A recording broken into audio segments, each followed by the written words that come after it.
Every day when I wake up in the morning, I see the sky and I think about the things that you've made. All the beauty and your glory is showing, yeah. It never bores me to look at the ocean. The waves are crashing, the water spraying up in my face. I look above and all the seagulls are soaring, yeah. We've got to overcome the darkness so we don't get caught in the middle, between the hopeful and the heartless.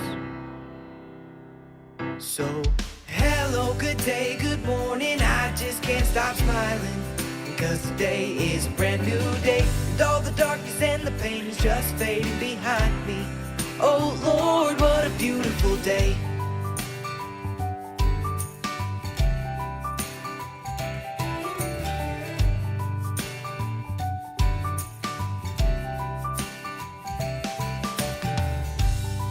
And all the planets surround me, the way they orbit just boggles my mind, the way the sun keeps on shining, yeah.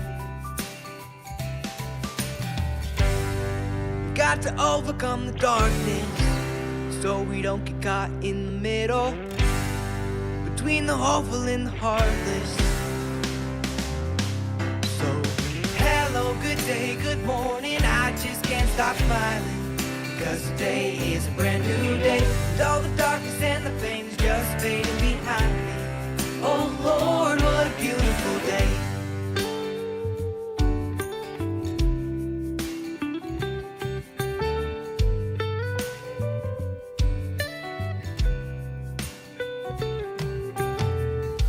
There's nothing to fear, it'll be okay. It's the day that the Lord has made. It's the day that the Lord has made. There's nothing to fear, it'll be okay.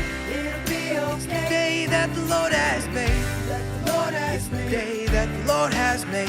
That the Lord has made. So, hello, good day, good morning, I just can't stop smiling, because today is a brand new day, and all the darkness and the pain is just fading behind me. Oh Lord, what a beautiful day.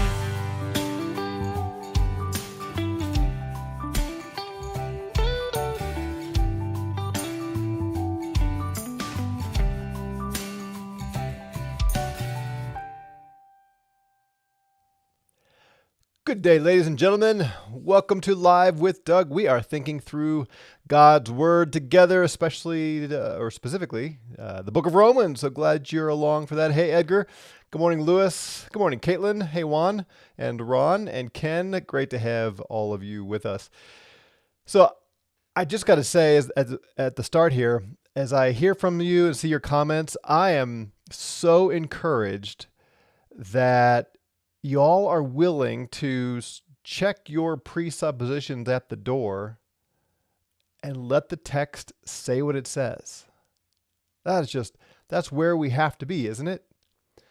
Whatever you have learned about the scripture throughout your life, the heroes of the faith, those theologians, pastors, preachers, teachers, authors that you have held so dear, whether they are men that you sat under personally in a church or authors from decades, centuries ago, millennia ago, we have to set all of that on the ground, don't we? And say, what does God's word actually say?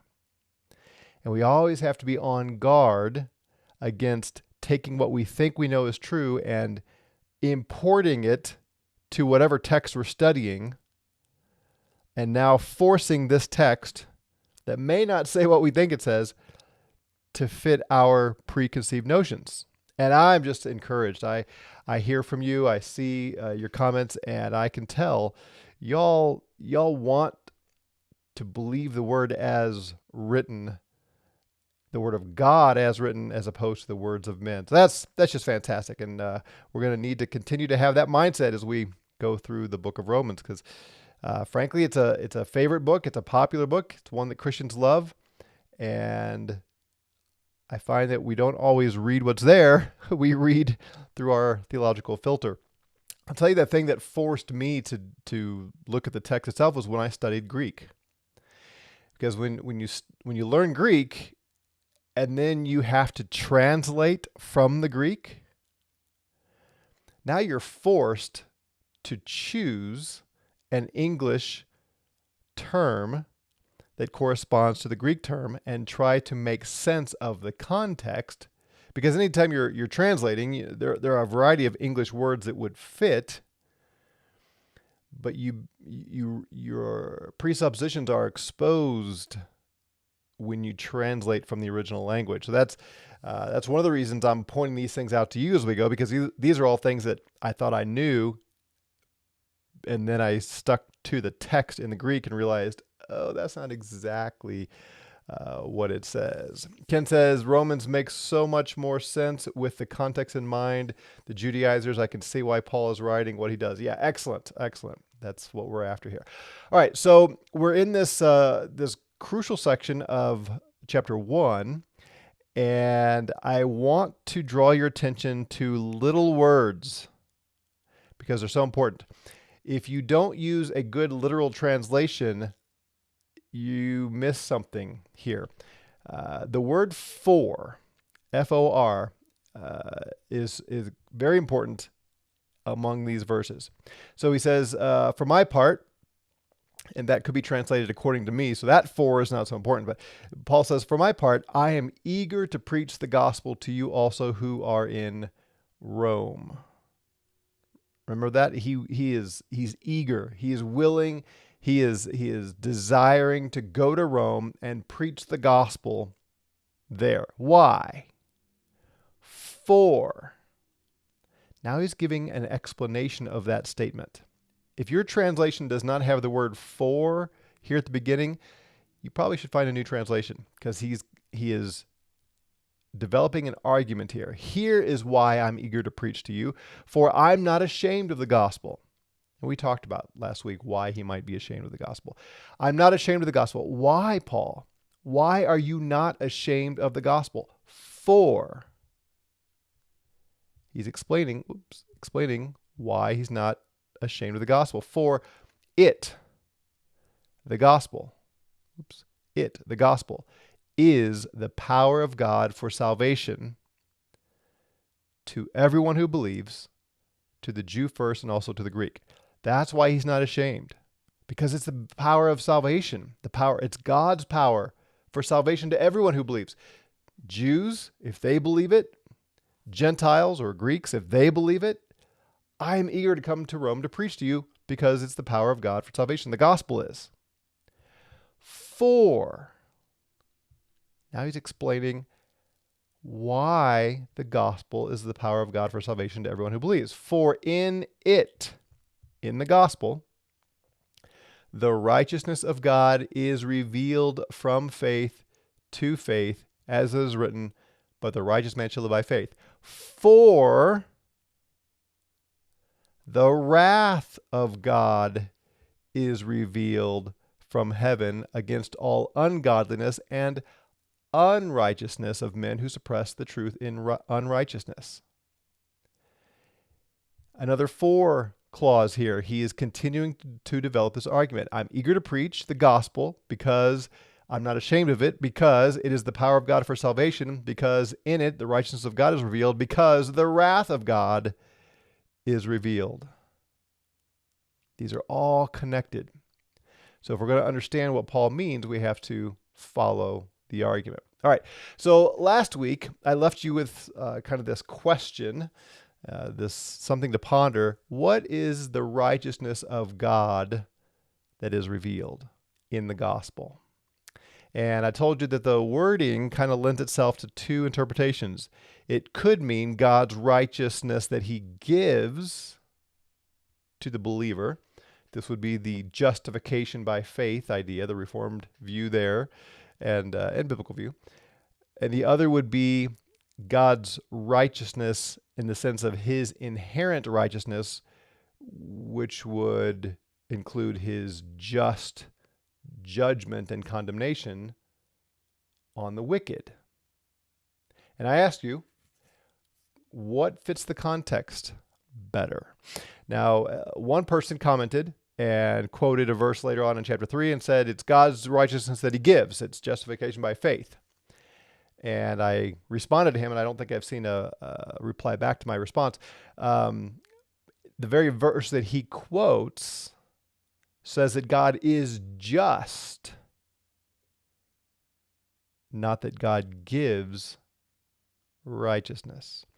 All right, so, and remember we looked at this quote. Here Paul quotes from Habakuk chapter 2, the righteous man shall live by faith. Do you remember, those of you who are with us, do you remember what the context of Habakuk was? This is from chapter 2, verse 4 of Habakuk. What is the context? When God says, the righteous shall live by faith, what's the context? Why is he talking about someone living and the righteous one living by his faith? And if you remember, I said the word is everywhere else translated faithfulness. So what is it? Do you recall, any of you who are with us here? Or if you're driving along, listening via podcast later, do you remember what the context of Habakuk is? What's going on in Habakuk? What is God doing that causes him to say, the righteous shall live by faith? Anyone? I'm going to have another sip of coffee while I'm waiting to see if anybody wants to venture an answer there. Yeah, Ron says, God is bringing judgment on the Jews. Lewis says, in the context of judgment coming. Yeah, very good. So remember, Habakkuk is upset that God is not doing anything about all the unrighteousness in Israel. And then God says, I'm going to bring the Chaldeans down and judge them. And now Habakkuk's even more upset that he would allow the unrighteous to be the instrument of judgment on the Jews. So yes, that's the context. The writer of Hebrews also quotes the same passage, Habakkuk 2:4, in this context. He says, therefore, do not throw away your confidence, which has great reward. If you remember the context of Hebrews, these are Jewish converts to Christ who are tempted to abandon the faith and go back to the old covenant ways. And the writer is warning them, don't do that. Don't throw away your confidence, your trust, your boldness. You have great reward coming, for you have need of endurance, so that when you've done the will of God, you may receive what is promised. Hold fast to receive God's promises. And then he quotes the Septuagint. This phrase is not in the Hebrew, but it is in the Septuagint of Habakkuk 2. For yet in a very little while, he who is coming will come. He will not delay. That's the coming of the Chaldeans. But my righteous one shall live by faith, and if he shrinks back, my soul has no pleasure in him.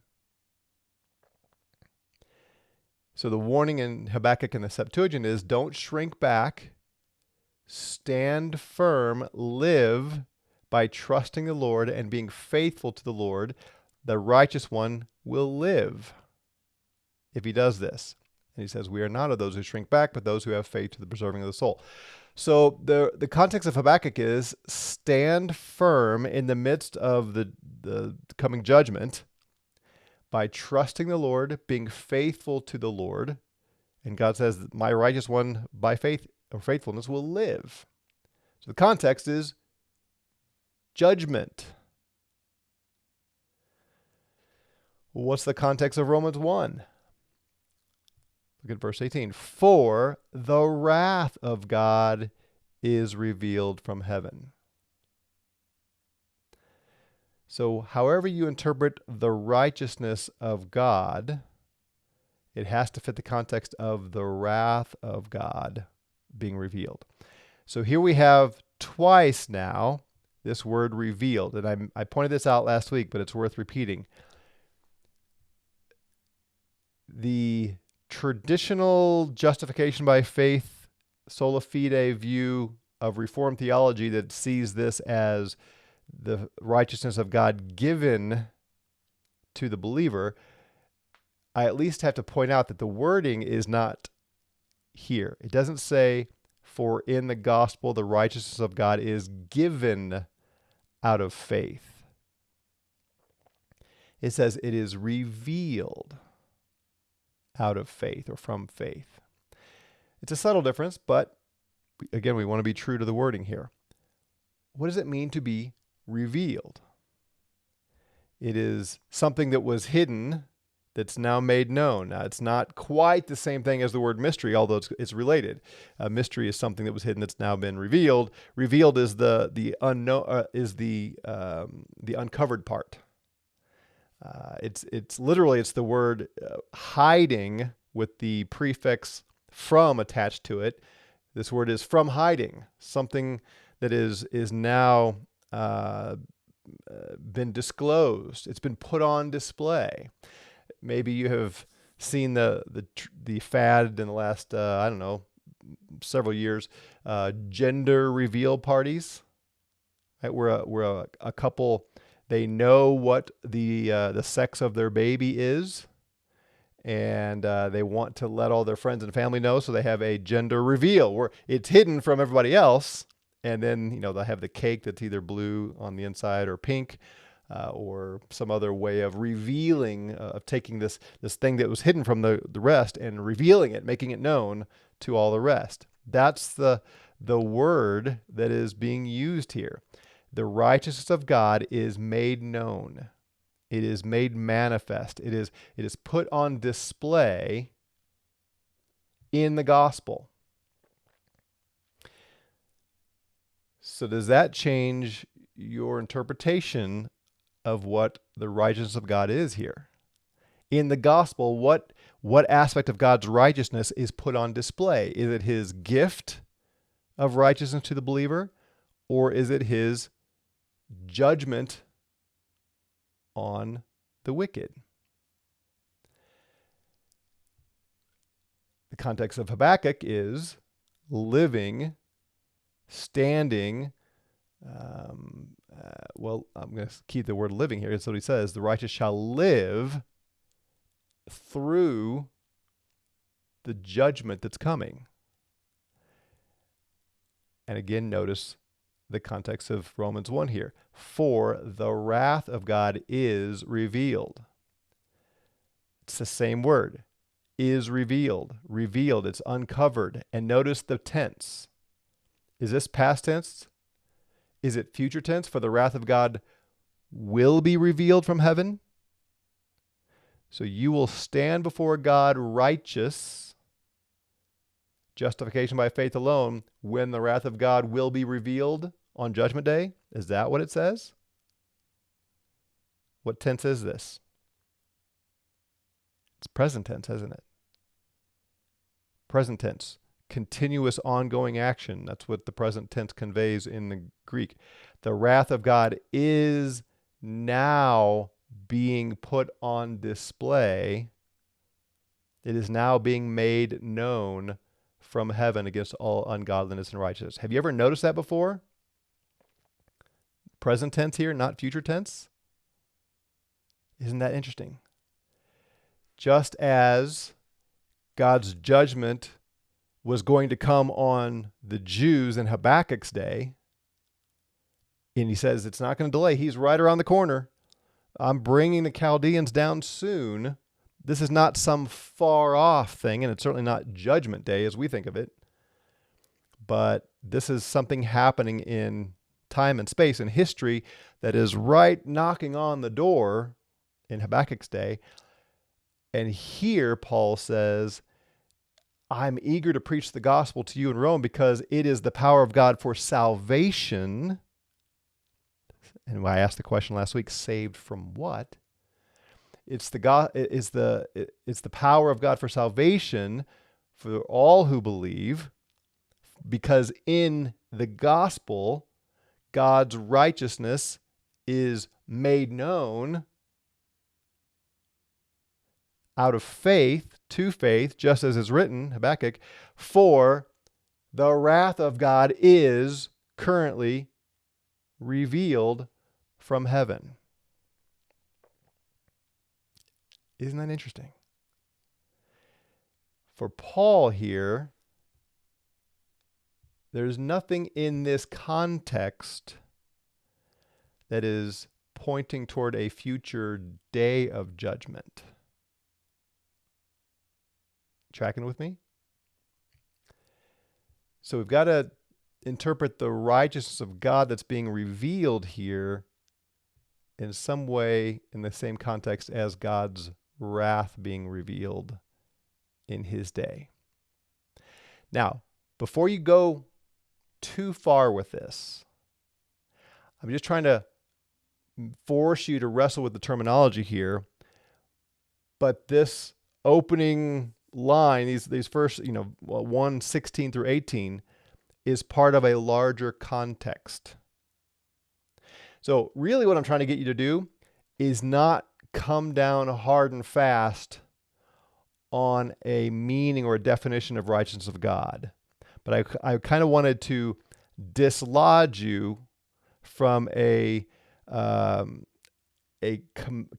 commitment to a view until we get through the larger context. So I will encourage you with this. Go to keep reading chapters 1, 2, and 3. Read 1, 2, and 3 over and over and over again, because that's the whole context of this statement. And see if anything jumps out at you. So I'm not revealing my whole hand here. I'm not laying down my cards completely on what I think it means, but I'm just trying to get you to wrestle through this. Okay? So let's look a bit further here at the wrath of God. The wrath of God is revealed. It is currently being uncovered and made known from heaven against all ungodliness and unrighteousness of men.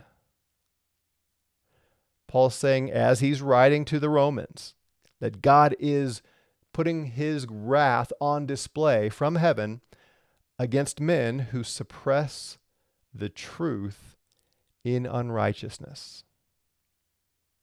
Again, we see that the wording, God's right, or the righteousness of God, is put on display. His wrath is put on display against those who suppress the truth in unrighteousness. We see righteousness as a key theme here. Well, what does that mean? Well, he says, because that which is known about God is evident within them. So these men who suppress the truth in unrighteousness,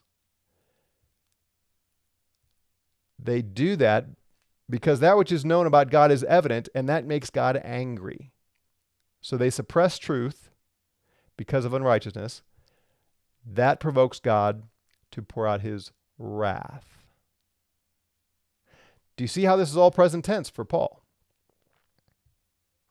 He's not talking here anyway. Do you see it? Am I missing it? Is he listing a future day of judgment anywhere in here?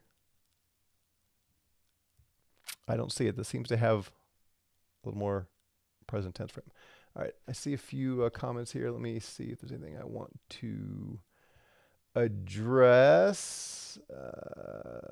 Suzette, good morning.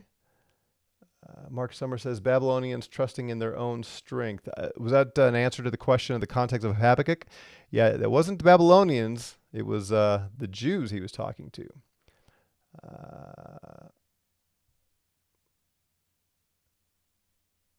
Tradition can affect our faith, the faithful ones. Sorry, I passed over some of these. I'm trying to see if there's any of these I want to pick up on now. Suzette says, thanks for reminding me that these letters are not firstly to me. I keep forgetting about the historical context. Yeah, it's an ongoing battle for us all, isn't it? We are sort of trained, and our tendency is to read them as though they are written to us. Paul didn't write to me or to you. He wrote to the Romans in the first century. Now, they're written for us, but not written to us. And it can be very important to keep that. Edgar says, who are the them? Are you talking about here in verse 19? Because that which is known about God is evident within them, for God made it evident to them. If that's what you're asking, it would be the men who suppress the truth in unrighteousness.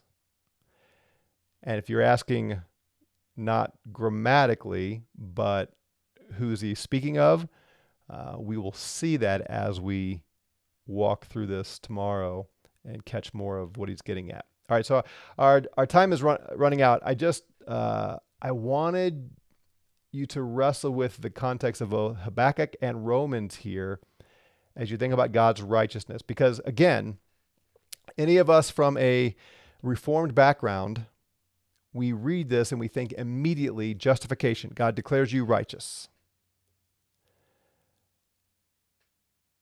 But the question I'm asking is, does that fit the immediate context here of the argument Paul is making? So let me read it with that in mind and see if this makes sense. I'm eager to preach the gospel to those of you who are in Rome.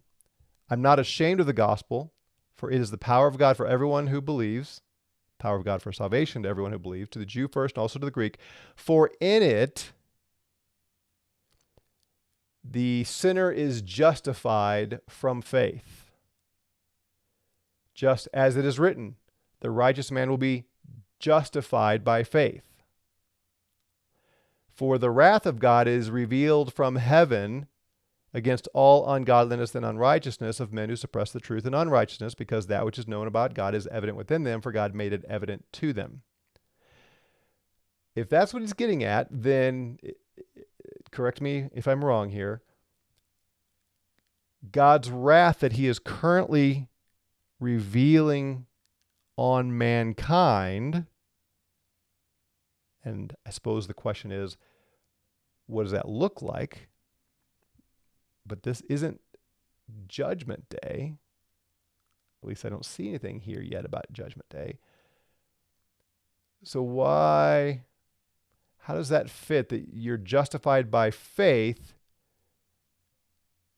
because God is currently revealing his wrath against all who oppress the truth or suppress the truth?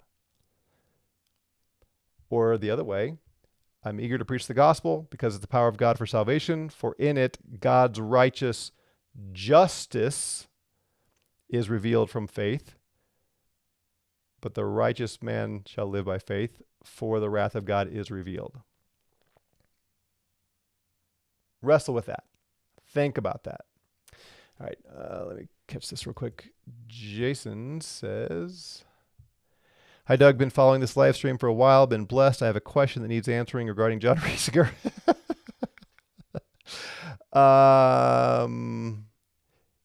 Yes, if you go to crosstocrown.org, you can ask your question on the contact page there, and I will get that.